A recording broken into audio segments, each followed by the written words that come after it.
باپ ذبح کرنے پہ راضی ہو گیا، بیٹا ذبح ہونے پہ راضی ہو گیا۔ یہ ہے اسلام، ایک ہمارا اسلام ہے مرضی کا، خواہش کا۔ جب چاہا اسلام پہ آگے، جب چاہا علاقائی رسوم پہ آگے، جب چاہا اسلام پہ آگے، جب چاہا خاندانی روایات پہ آگے، جب چاہا اسلام پہ آگے، جب چاہا نفس کی خواہشات پہ آگے۔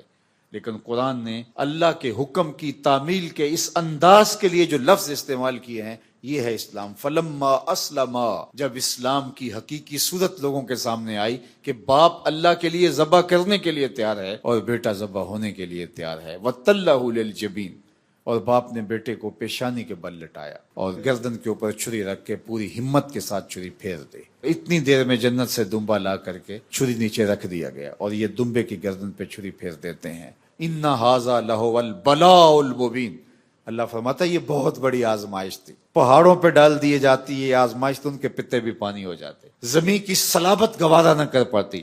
سلام علی ابراہیم، ابراہیم تیرے اوپر سلامتیاں نازل ہوں کہ تو نے اطاعت و انقیاد کا وہ جذبہ دکھایا، لاج رکھ لی انسانیت کی فرشتوں کے سامنے۔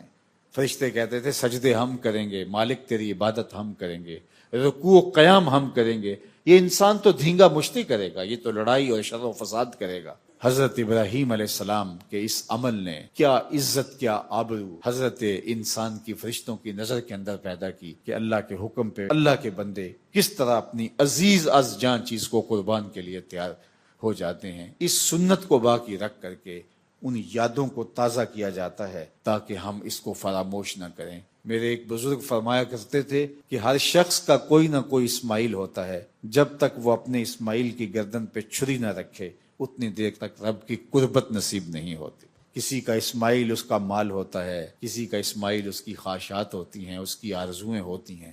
میں اور آپ دیکھیں کیا اس کا حکم آ جائے تو اپنی عزیز ترین چیز اللہ کی راہ میں قربان کرنے کے لیے تیار ہو جائیں گے۔ اگر ہم اپنے آپ کو تیار پاتے ہیں تو سمجھ لو کہ ہم اسلام کا مفہوم پا گئے۔ اسلام سر تسلیم خم کردن، اپنی گردن کو مالک کے حکم پہ جھکا دینا۔ ہم نے ان کے سامنے پہلے تو خنجر رکھ دیا، پھر کلیجہ رکھ دیا، دل رکھ دیا، سر رکھ دیا۔ یہ ہے محبت، یہ ہے تسلیم اور رضا کے پیکر بندوں کا طریق۔ دیکھیے ایک طرف حضرت ابراہیم کا کمال کہ وہ بیٹے کی گردن پہ چھری رکھ دیتے ہیں، اور دوسری طرف جناب اسماعیل کا کمال بھی کون سا کم ہے۔ جب باپ پوچھتا ہے کہ بیٹا میں تیری گردن پہ چھری چلانا چاہتا ہوں، بتا تیری رائے کیا ہے، تو کسی تردد کے بغیر، کسی تأمل کے بغیر، ایک لمحے کی سوچ و بچار کے بغیر کہتے ہیں یا ابا تفعل ما تؤمر، ابو جان دیر کاہے کی ہے، جلدی پھیر دیجئے۔ اقبال یہاں تڑپ اٹھا اور حیرت میں ڈوب کے بولتا ہے یہ فیضان نظر تھا یا کہ مکتب کی کرامت تھی، سکھائے کس نے اسماعیل کو آداب فرزندی، کس نے اسماعیل کو بتایا؟ تو میں کہتا ہوں کہ اسماعیل کو آداب فرزندی ہاجرہ نے بتائے تھے۔ اس نے بتایا تھا کہ باپ کے حکم پہ کس طرح سر تسلیم خم کیا جاتا ہے۔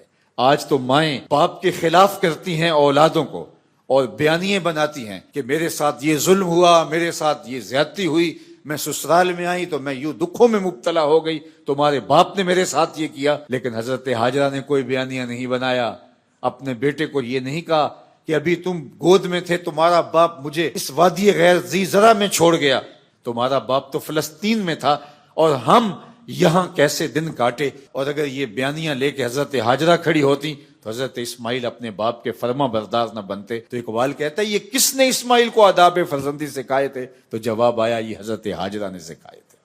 انہوں نے بتایا تھا کہ باپ کے آگے اپنے سر تسلیم کو کیسے خم کیا جاتا ہے اور کیسے اطاعت و انقیاد کے جذبے کو لے کر کے آگے بڑھا جاتا ہے۔ تو صاحب آئیے میں اور آپ اپنی زندگیوں کو اللہ کے سپرد کریں، اور یہ سیکھنا ہے قربانی سے۔